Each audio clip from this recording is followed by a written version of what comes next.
जे शेतकरी सांगतील ते आम्ही तिथं ऐकणार आहोत। त्यामुळे जेव्हा तिथं शेतकरी सगळे गोळा होतील त्यांच्याशी संवाद साधून मग पुढची भूमिका काय घ्यायची हे आम्ही शेतकऱ्यांशी बोलूनच तिथं ठरवू। काही लोकांचं म्हणणं आहे, काही लोकांना तिथं गैरसोय होईल। विषय एवढाच आहे, आयुष्यभर वर्षभर कष्ट करून सुद्धा सामान्य शेतकरी मजूर यांची मोठ्या प्रमाणात गैरसोय होताना आपण सगळेजण बघू शकतो। हालाकीचे दिवस शेतकऱ्यांना तिथं सोसावे लागत आहेत आणि मग याच्यात मराठी माणसं आहेत। शेवटी या रस्त्यावर जे कोणी असतील आणि रास्ता रोको झाला तर त्या मराठी माणसं नक्कीच समजून घेतील की बाबांनो, शेतकरी आपल्यासाठी अन्नदाता अख्खं वर्षभर राबतो पण त्याला न्याय मिळत नाही आणि मग त्या शेतकऱ्याला न्याय देण्यासाठी रस्त्यावर जर कोणी उतरत असेल तर त्यांना पाठिंबाच दिला पाहिजे, कारण का हे सर्व लोक मराठी स्वाभिमानी नागरिक आहेत। पण पुन्हा आंदोलन करण्याची वेळ का आली की तुम्हाला पंढरपूरमध्ये आश्वासनं देऊन पुन्हा एकदा आंदोलन करण्याचे? आश्वासन काय दिलं होतं की आमच्याशी ते संवाद साधतील, शेतकरी नेत्यांशी संवाद साधतील आणि मार्ग काढतील। आता पवित्र भूमीमध्ये पंढरपूरला जिथं करोडो वारकरी संप्रदायाचे लोक येतात, संतांचा विचार त्या भूमीमध्ये रुजलेला आहे, अशा भूमीतून तुम्ही खोटं बोलता म्हणजे जी बैठक व्हायला पाहिजे होती, जी त्यांनी तिथे शब्द दिला होता ती बैठकच झाली नाही। म्हणजे शेतकऱ्यांचा विश्वासघात झाला, ते सुद्धा पवित्र भूमीमध्ये। आणि मग आत्ता शांत बसून चालणार नाही। अधिवेशनामध्ये आमचे जे नेते जयंत पाटील साहेब, आव्हाड साहेब व इतरही सर्व मित्रपक्षाचे यांनी हा मुद्दा मांडला, प्रश्न केला कर्जमाफीच्या बाबतीत, पण उत्तर देत असताना सर्व म्हणजे त्याच्यात कृषी मंत्री असतील, सहकार मंत्री असतील, त्यांनी उत्तर दिलं, थातूरमातूर दिलं आणि शेवटी त्यांनी बोट दाखवलं की मुख्यमंत्री साहेब निर्णय घेऊ शकतील। मग थातूरमातूर उत्तर देऊन सेशनमध्ये काय होत नसेल तर रस्त्यावरची लढाई लढावं लागेल। त्यामुळे आमचा शेतकऱ्याचा विश्वासघात या पंढरपूरच्या पवित्र भूमीमध्ये झाल्यामुळे आम्हाला दुसरा पर्याय नसल्यामुळे आत्ता आम्ही रस्त्यावरची लढाई शेतकऱ्याच्या वतीने लढत आहोत।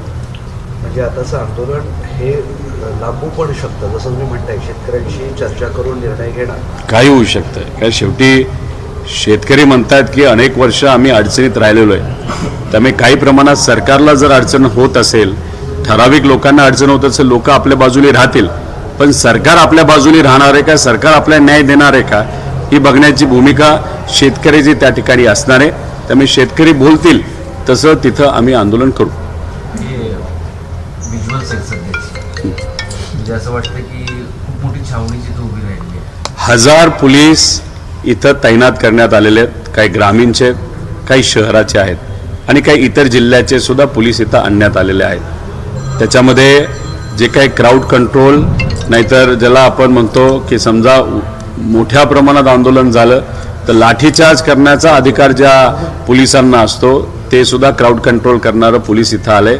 40 बसेस, काही ST बसेस त्यांनी हायर केलेल्या आहेत, काही 2-3 क्लासेसच्या बसेस त्यांनी घेतलेल्या आहेत आणि पोलिसाचे पिंजरे तर आहेत। असे 40 बसेस म्हणजे 400-500 लोकांना ताब्यात घेण्याची तयारी ही पोलिसांनी तिथं केलेली आहे। पोलिसांची चूक आहे असं मी म्हणणार नाही, पण शेवटी शेतकऱ्यांचा आवाज दाबण्याचा प्रयत्न हा शासनाकडनं कदाचित केला जाऊ शकतो। त्यामुळे शेवटी तो निर्णय शासनाचा आहे। पोलीस प्रशासनाच्या बाबतीत आम्ही कुठेही काय तिथं आत्ता तरी बोलणार नाही, पण शासन भूमिका चर्चेची घेतं का हे आंदोलन दाबण्याची का लाठीचार्ज करायची हा शेवटी शासनावर तिथं निर्भर आहे।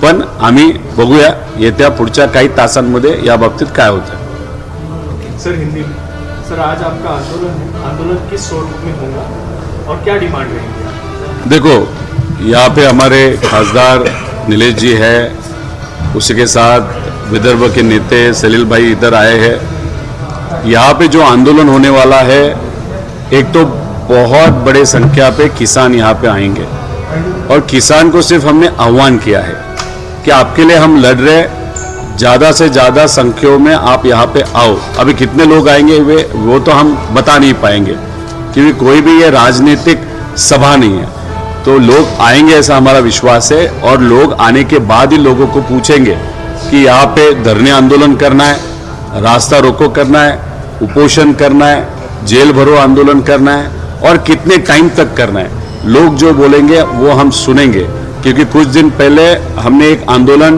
पवित्र भूमि पंढरपुर में किया था, जहाँ पे सरकार ने शब्द दिया था कि हम आपका सुनेंगे, किसान नेताओं का हम सुनेंगे और इस जीआर में जो कर्ज माफी का जीआर है और जो हमारी इतर मांगनी है उसके बारे में हम सोच के समझ के बात करके कुछ ना कुछ तो पॉजिटिव निर्णय वहां पे लेंगे। लेकिन अनफॉर्चुनेटली उस तरीके की मीटिंग सेशन चालू होने तक नहीं हुई।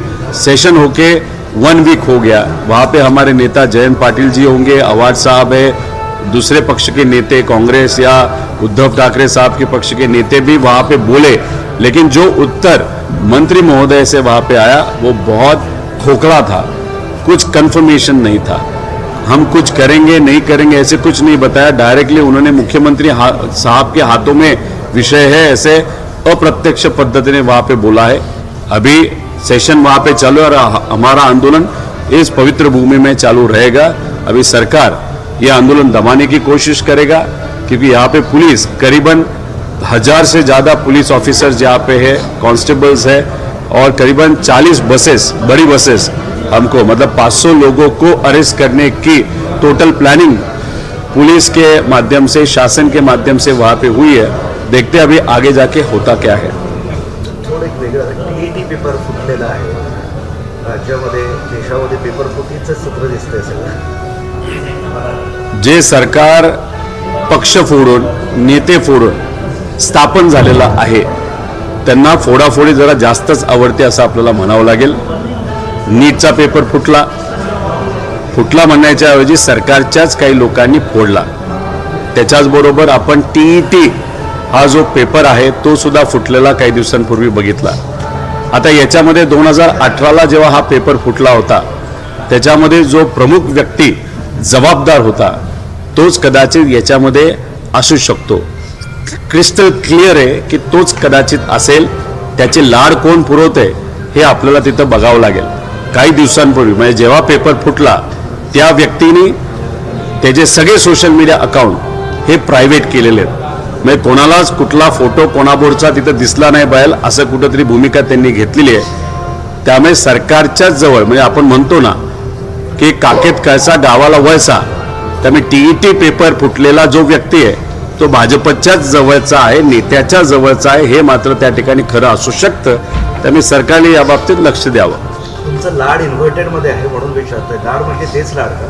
नाही, सरकार कोणाचं लाड तिथं करतात हे तुम्हाला येत्या काळामध्येच कळणार आहे। हा जो कोण 2018चा पेपर फुटीमध्ये असणारा प्राईम सस्पेक्ट आहे, जो कोणी व्यक्ती जबाबदार होता आणि छत्रपती संभाजीनगरमध्येच एका मुलाला त्याने 21 लाखाचा गंडा घातलेला आहे। तो मुलगा, तो माणूस कोण, ज्याने घातलाय गंडा, 18ला पण जबाबदार आहे हे सरकारने ते शोधून काढावं। कोल्हापूरचे आमदार क्षीरसागर आता सारवासारव करताय, व्हिडिओ व्हायरल झालाय, तुम्ही बोलले। माझं एक विनंती आहे की आता हा मुद्दा म्हणजे आंदोलनाचा मुद्दा आपल्या सर्वांसाठी महत्त्वाचा आहे। सरकार अशा पद्धतीने काम करतंय की प्रत्येक गोष्टीत आपल्याला टीका करता येईल, ताशिरे ओढता येतील, पण आज मुद्दा शेतकऱ्यांचा महत्त्वाचा असल्यामुळे त्या मुद्द्यावरच आपण आपली प्रेस कॉन्फरन्स मर्यादित ठेवावी अशी विनंती। शेतकऱ्यांच्या आत्महत्येचा आलेख जो आहे तो कमी करण्यामध्ये यश मिळत नाहीये, आत्महत्या वाढत चालल्यात, म्हणजे नापिकी असेल, कर्जबाजारीपणा असेल किंवा महागाईचा देखील फटका बसतो। 2018-19 मध्ये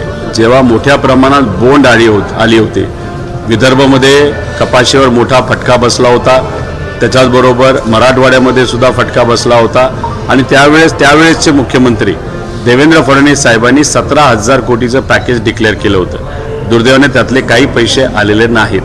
तसंच अतिवृष्टी जेव्हा आली होती 2025ला 35,000 कोटीचं पॅकेज जाहीर झालं, 10,000 कोटी आले, बाकी 15,000 कोटी 25,000 कोटी अजून शेतकऱ्याला मिळालेले नाहीत। त्यात ते म्हणाले होते की 17,000 पर हेक्टर हे विमा कंपनीकडनं मिळतील, तिथेही अन्याय झाला। त्यामुळे हे काय होतंय की आकडे फक्त कागदावर आहेत पण शेतकऱ्याला ती मदत पोहोचत नाही। जो भाव मिळाला पाहिजे त्यांच्या पिकाला तो तिथे मिळत नाही। त्यामुळे आजची परिस्थिती अशी, दिवसाला या महाराष्ट्रामध्ये 8 शेतकरी आज आत्महत्या करत आहेत आणि ती खरंच फार काळजी करण्याची गोष्ट आहे। तुम्ही तर थांबा, मी जरा तिकडे लोकांना एका जागेवर गोळा करतो। तिकडे नाही चालणार आंदोलन की थोडं चाललो ना, लोकांना गोळा करावा लागेल। आता काँग्रेसचे नेते येतील, सुप्रियाताई येतील, शशिकांत शिंदे साहेब येतील आणि आमचे काही खासदार इथे येतात आणि काही आमदार येतात। थांबला लोक भेटत राहतील आणि मी थोडंसं नियोजन करून त्यांना इथं आणण्याचा प्रयत्न करतो. नाश्ता केला पाहिजे.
माझा